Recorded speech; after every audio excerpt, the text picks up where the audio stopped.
جہاں پر کسی کو فیض کا سلسلہ ملا وہاں پر وہ انسان کسی دوسرے فیض کے حصول کے لیے حاضر رہتا ہے، اور جو لوگ فیض کے سلسلے بدلتے ہیں وہ لوگ کہیں کے نہیں رہتے۔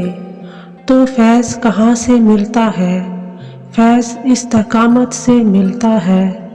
جن لوگوں کو یار کا سنگ در نہ ملا وہ راہ کا غبار ہو گئے، اور محبت والوں کے لیے غبار راہ بھی اتنا ہی اہم ہے جتنا سنگ در ہے۔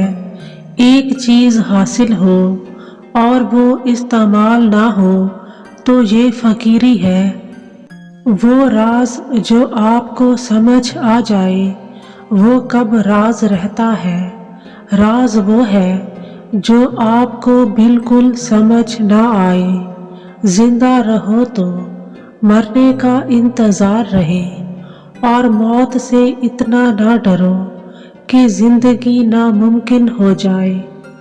کافر کو جو چیز حاصل ہے وہ لینے کے لیے مومن کو اگر دعا مانگنی پڑ جائے تو سمجھو کہ اس کا ایمان کمزور پڑ گیا۔ فنا کی محبت دل سے نکال دو تاکہ آپ کو بقا کا سبق ملے۔ معرفت کے قافلے میں جو شریک ہوا اگر اسے سالار قافلہ جیسا عرفان نہ ہو تب بھی قافلے جیسا نتیجہ ضرور ملے گا۔ مثلاً وہ مقامات جن پر اللہ اور اللہ کے حبیب کے جلوے ہوئے اور وہ مقامات آج تک مقدس ہیں۔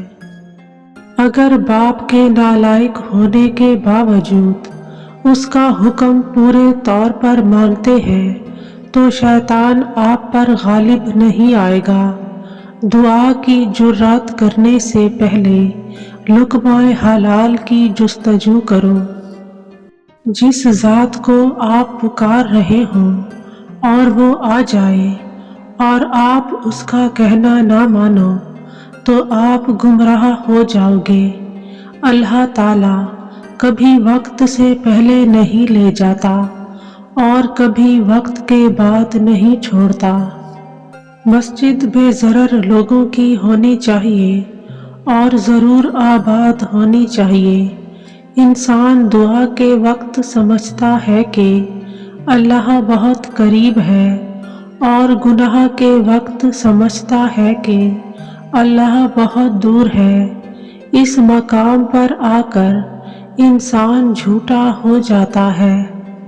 یکسوئی روحانی سفر کا نام ہے، اور انسانی وجود یکسوئی میں نہیں جا سکتا کیونکہ وہ گرمی سردی میں سرد ہو جائے گا، مگر روح کا ایک ہی موسم ہے اور وہ یکسوئی کا موسم ہے۔